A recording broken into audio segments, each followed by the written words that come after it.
welcome to our video for this week. So we decided that this month we would keep everything kind of in the season of spooky season, because it's Halloween at the end of the month, even though that's asked backwards for me, so it doesn't work right. It's the middle of spring here. And it's getting quite warm, so definitely not spooky. But since the majority of the world celebrates spooky season, it seems a good opportunity to look at some, not exactly scary, because it wasn't as if the Castle of Otranto was scary. And this isn't really scary, but they have themes in common. What are we having a look at? We are having a look at the 1967, not the 2000, no. The 1967 Peter Cook and Dudley Moore film, Bedazzled. So that's what we're having a look at. Now, before we start, remember there is our shop where we have books and writing services, including a brand new book, and there is another book coming very, very soon before the end of the year. We have writing services on there. We have our Redbubble shop, which has over 100 designs. You know, pick up something for Christmas maybe, not too far out. But anyway, that's how you can support us. Like, comment, subscribe, and share. That's another way that you can support us. So we are looking at the 1967, not the remake, the 1967 Bedazzled. Okay, we've done a couple of Faust stories already, so this fits in quite nicely. This is our fourth Faust story. So we're doing this partly because I am kind of too tired to pick something that I haven't already watched like about half a dozen times in the past year. And we're also keeping sort of on theme for the season. Her Infernal Majesty has the next video, and she has a play that is really quite a Walpurgisnacht, which inverted season actually works for this season in my country because it's spring. So she has a play that follows a similar theme, devilish, witchy in some ways. I won't blow what she's doing. Does have a film that I also want to do, but we don't want to mesh too closely together. So I will talk about the film version. She will talk about the play, but I'll do the film in quite a while. So I'm doing Bedazzled. This is Peter Cook and Dudley Moore's big film debut, really. I mean, they had been smaller roles in a couple of other films, The Wrong Box and Dandy and Aspic, and those magnificent men in their jaunty jalopies. But basically those are playing sort of sketch type characters, and they are typical British comedies of the era. And I'm going to talk about that a little bit later on. Bedazzled is a take on the Faust legend. It's our fourth Faust legend that we've done, because Her Infernal Majesty did Goethe and Marlowe, and I did the Murnau Faust, and now we have another English Faust. So we've had two German, two English. And this was entirely written by Peter Cook. It was supposed to be written by Peter Cook and Dudley Moore, but Peter Cook decided he really wanted to do this all himself and sort of elbowed Dudley out of the way. It would have been a very different film if it had been a co-write, But I think part of the magic actually is because what I love about this is the script. I think that the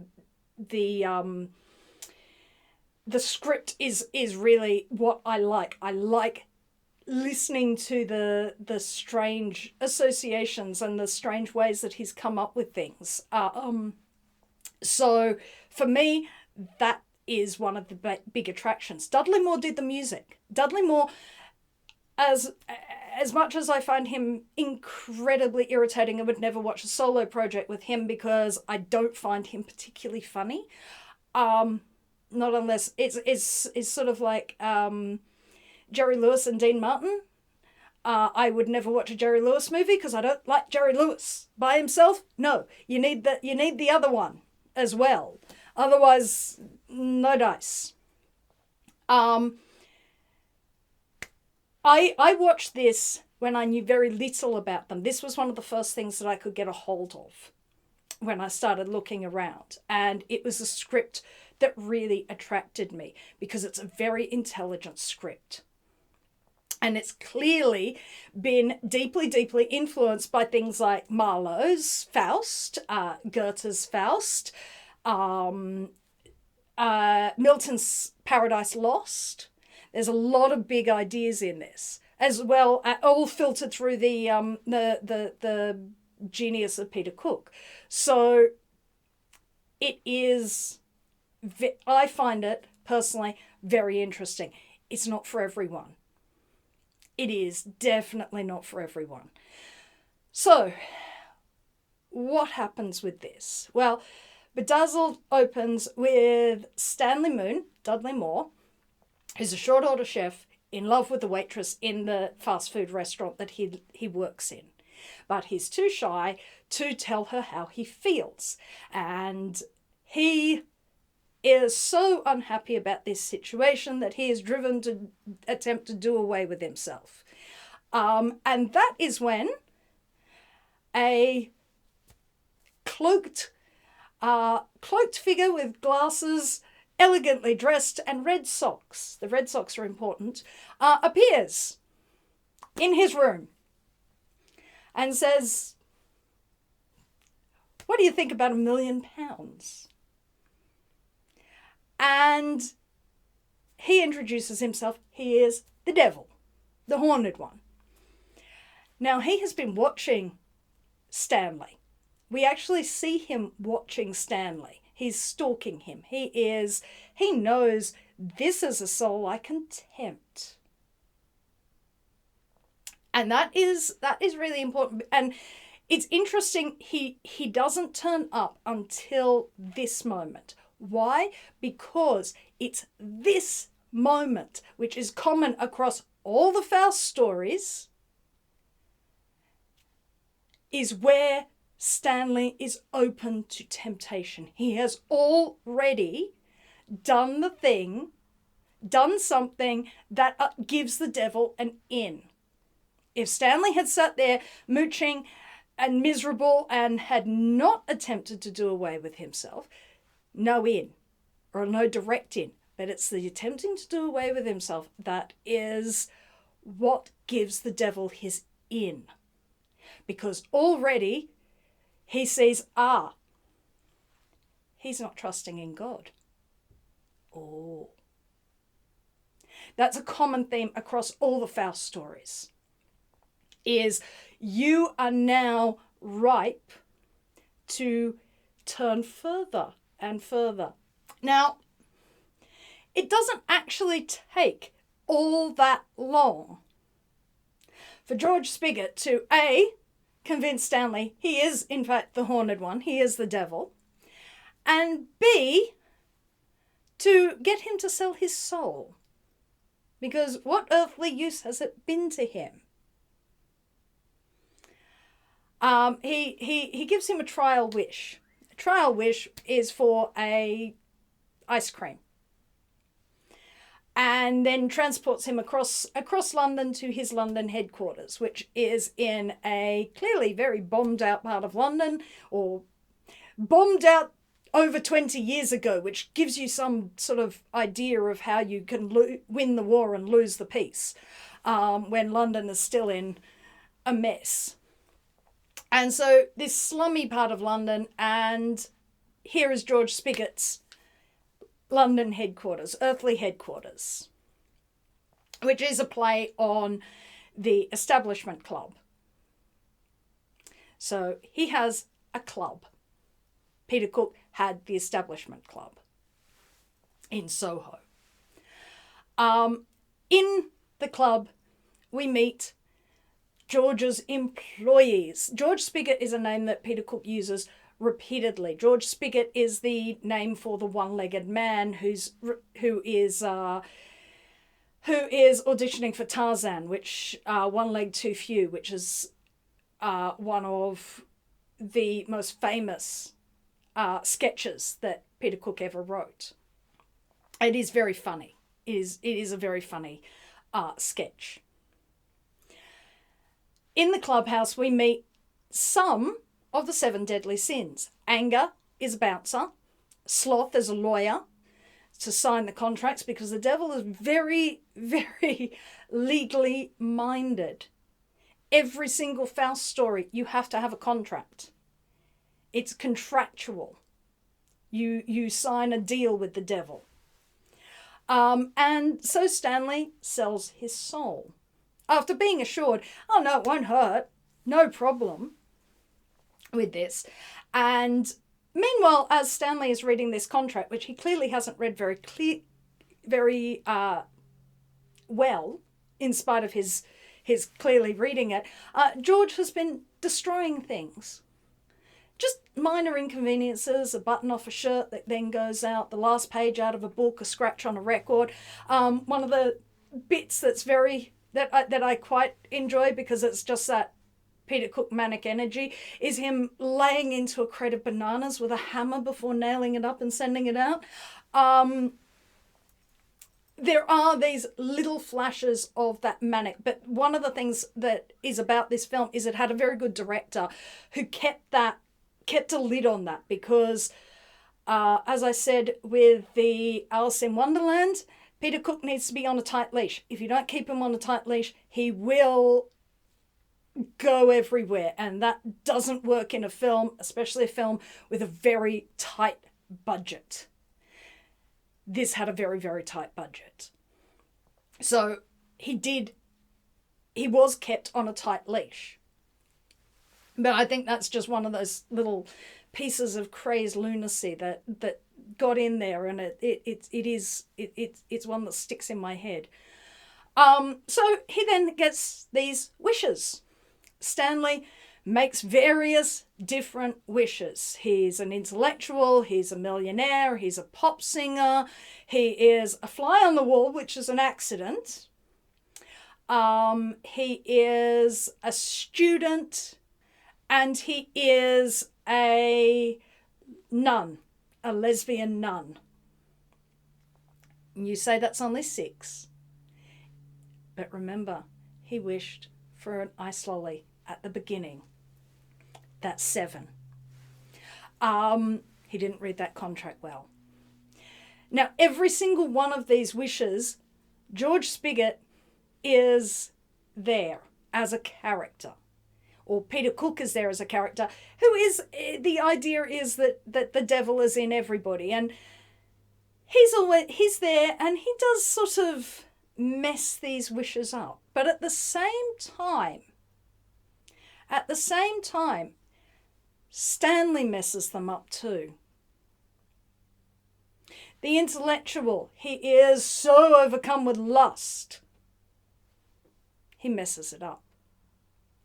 The millionaire, he is so overcome with jealousy, he messes it up.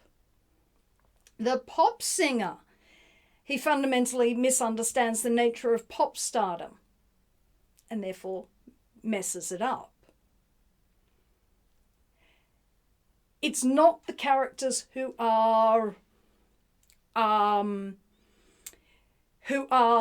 embodiments of George Spigot who actively mess it up. They're there. They unfoot him, but ultimately Stanley messes these things up himself. The student having an affair messes it up. And finally, the idea of being a nun, even though it is precisely what he asked for. Okay, the little bit of a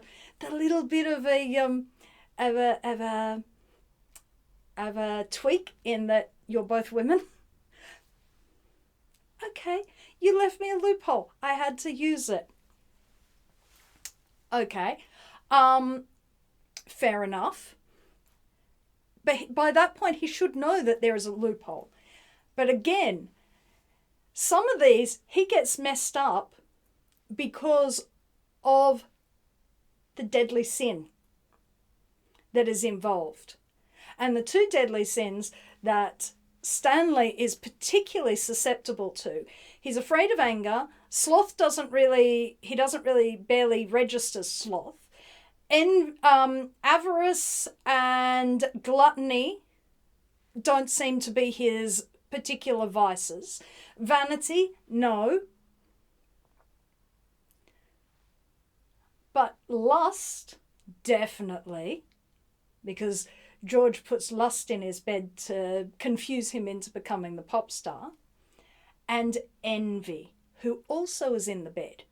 And envy is magnificently, queenily, bitchily played by Barry Humphries, decked out in green. Lust is Raquel Welch, who, although she's on the hoarding, is not really a co-star. Yes, she's there because it's American money and you've got to get someone in, and Eleanor Braun is not a sufficient name. Eleanor Braun is a university friend of Peter Cook's and not a big enough name to get to be the, draw. Eleanor Braun is excellent. You would know her if you've seen Help. She's the priestess in Help. Lust and envy are the two things that Stanley is susceptible to, and those are the two things that throughout the entire thing George is able to play with. He is constantly being overcome by either his lust or his envy, and he makes stupid decisions because of that.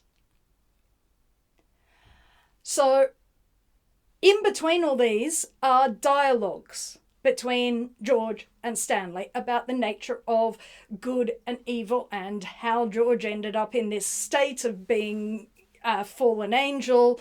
He's not the equal of God.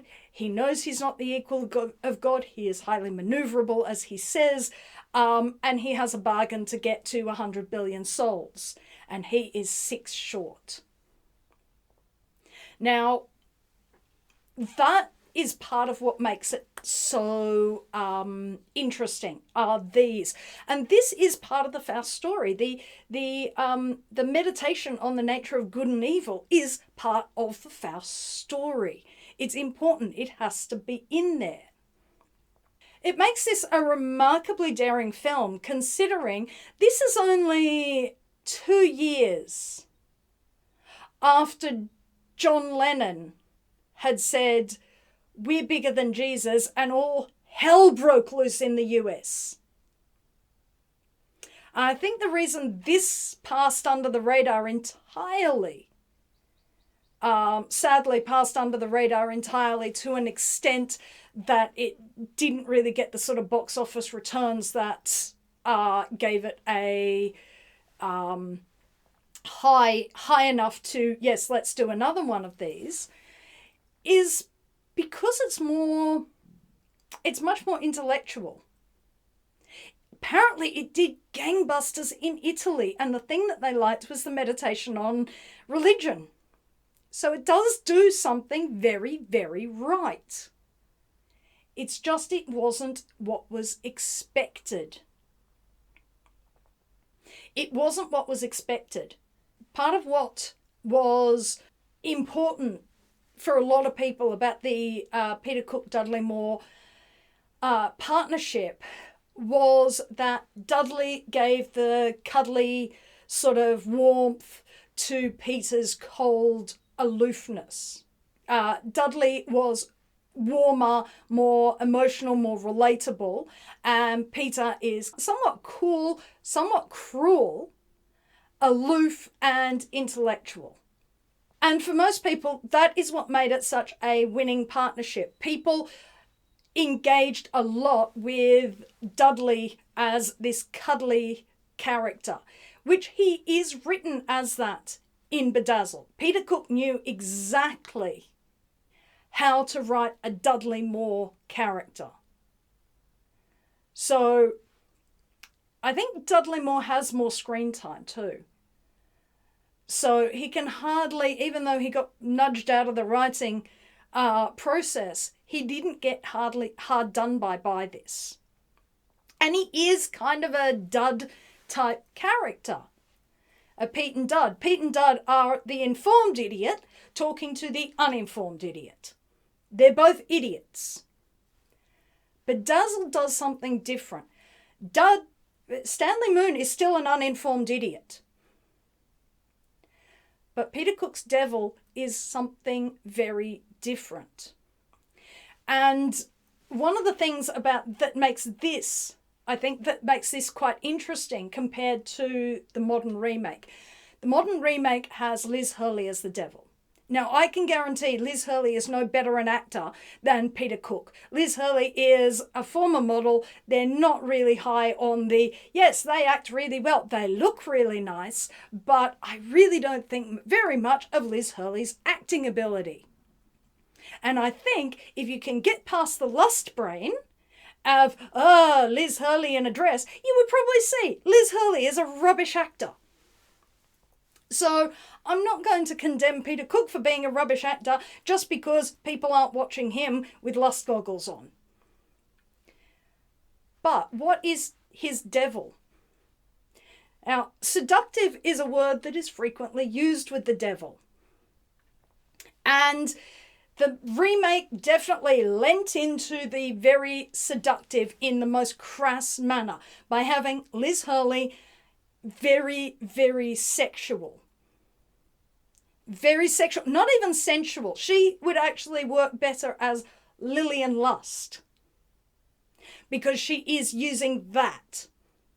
Now, if you take Stanley Moon, a Dudley Moore Stanley Moon, and put him with that kind of seduction, you're not going to get very far because he can't talk to Eleanor Braun. Do you think he's going to be able to talk to a seductive devil that is physically, sexually, heterosexually seductive?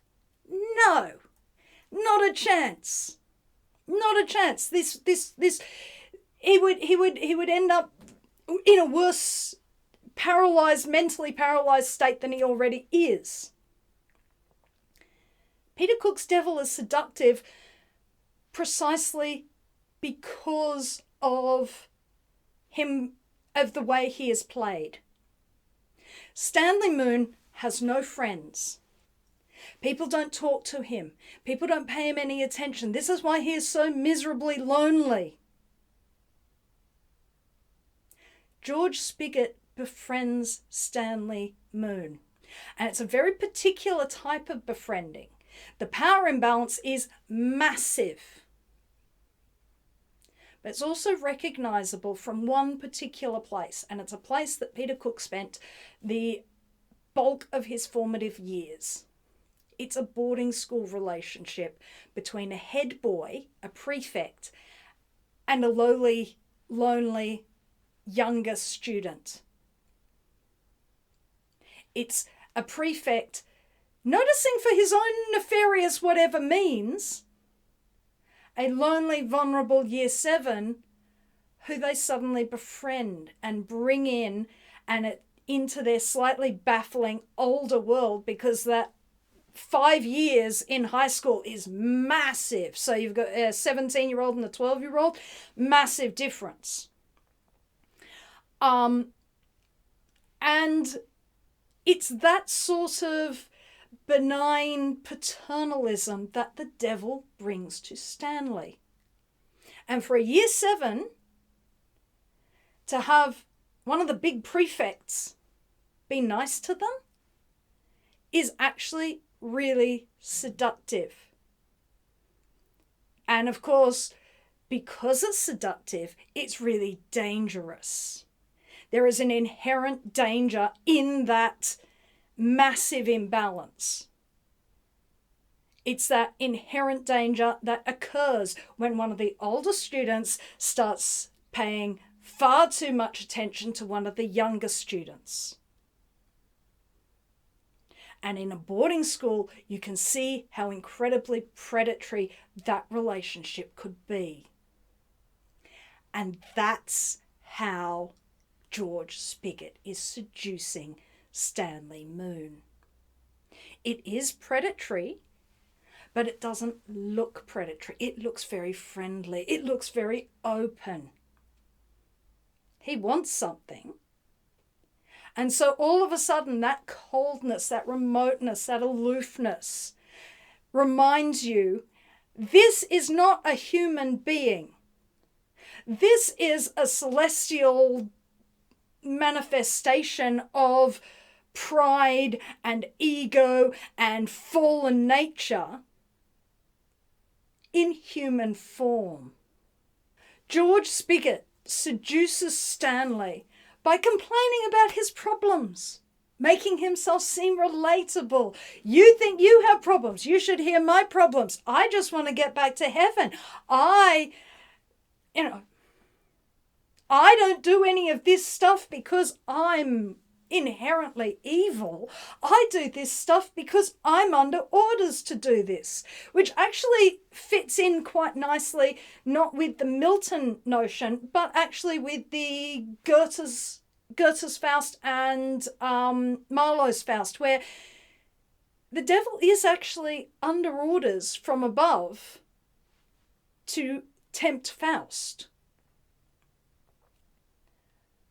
And that is something that is very picked up on. It's very nuanced. This is for a stupid 60s comedy, very, very nuanced. Why? Because it's written by Peter Cook, and he's a very intelligent person.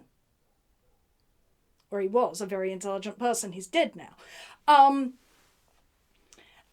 Because, and I think that is what really led to this film being sort of like, yeah, okay, it's not what we expected.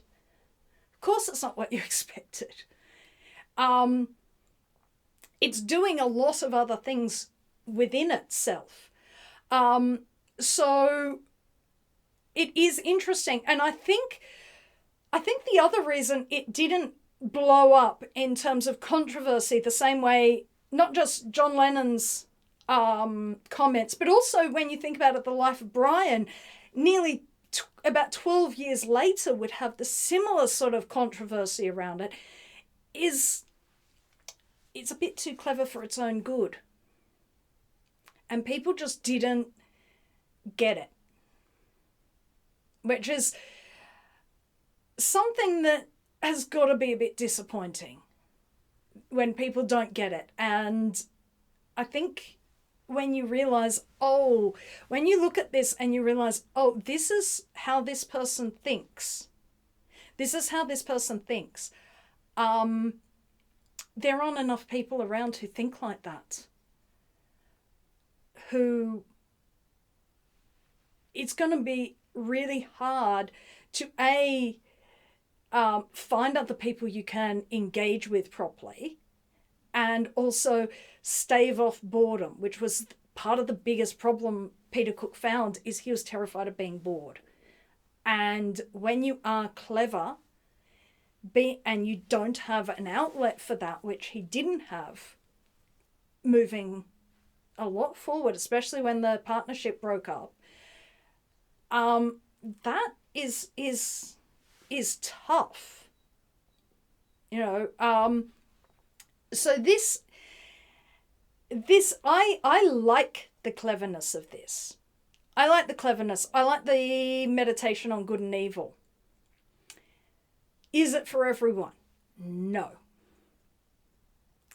Is it better than a lot of 60s comedies that, given that, now, there is not another Peter Cook film that is like this.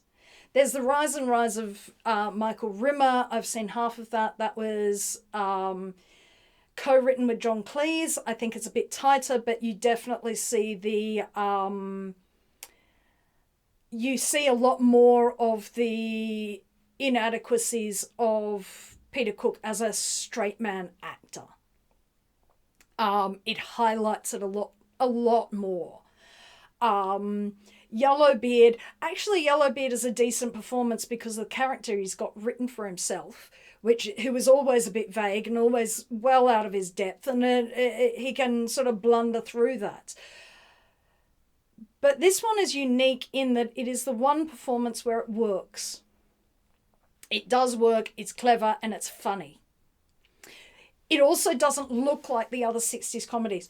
British comedy at this time was generally a whole lot of people shoved in together in the hope that if you have enough funny people doing funny things, that'll be funny. Oh God, it's not. It's not. Most of these are agony to watch, and probably the biggest example of that is The Hound of the Baskervilles. Do not watch that. I know it's for free. It's for free because it's garbage. Complete and utter garbage. Sadly, Peter Cook was at a time where the assumption was you go into film. That, oh, you have to go and you have to conquer film. It wasn't his medium. His medium was actually, strangely enough, television. Unfortunately, television at that time had no concept of preserving television, so much of that work is lost. This is one of the few places where you get a complete performance, a complete idea of that.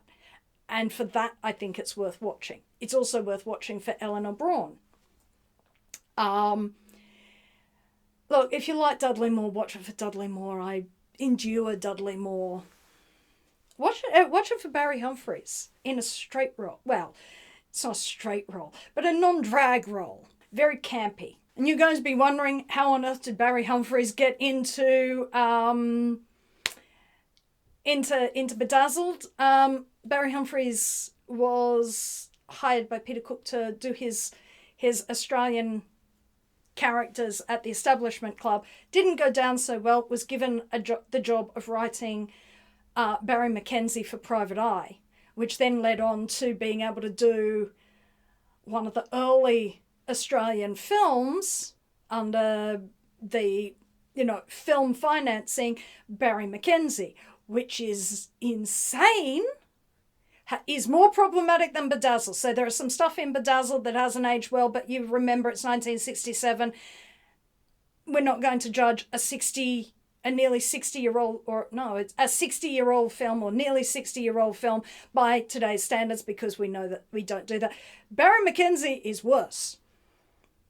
Barry Mackenzie is absolutely worse. So he was writing Barry Mackenzie at this point. The expat in London who drinks beer and throws up a lot. So you do get some really good performances, but it's not one of those films that's overstuffed with stars, a lot of competing egos. It only has a small number of egos to contend with. And I would if you like Faust stories, try Bedazzled.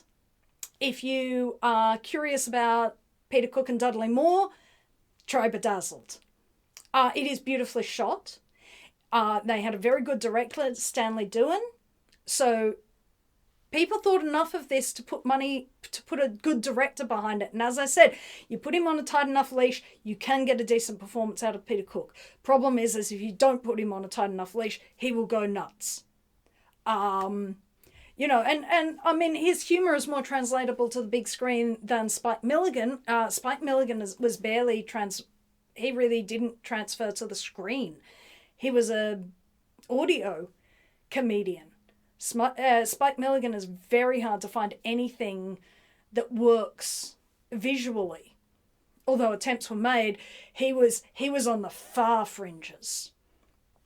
So, you know, we're not every medium suits everybody.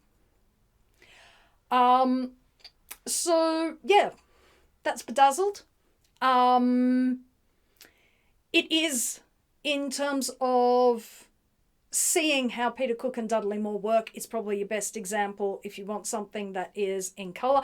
The sound is really good. I know that sounds a really obscure thing for me to say, but British films of this period and earlier, especially earlier, this period it sort of had been starting to come out of it because you started getting American money and American technical stuff in. The sound is good. I hate Earling Studio sound. Their sound mixing is vile, and it really doesn't do good things for me. It was a choice that they made, and it was the wrong choice. Yeah, that's Bedazzled. Have a look at it if you want.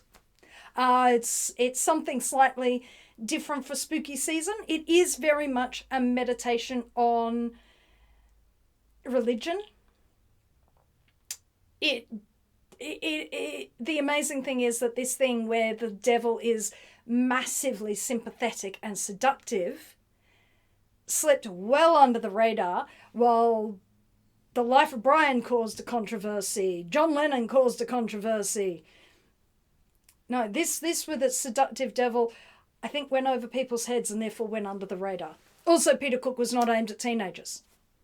I don't think the Bible Belt quite noticed this one going on. But yeah, try Bedazzled. And that's it from me this week. Her Infernal Majesty will be here next. She has a play for you. I think it's actually going to be our first, I think it's the first American play she's done. So that should be interesting. But until then, Auf Wiedersehen.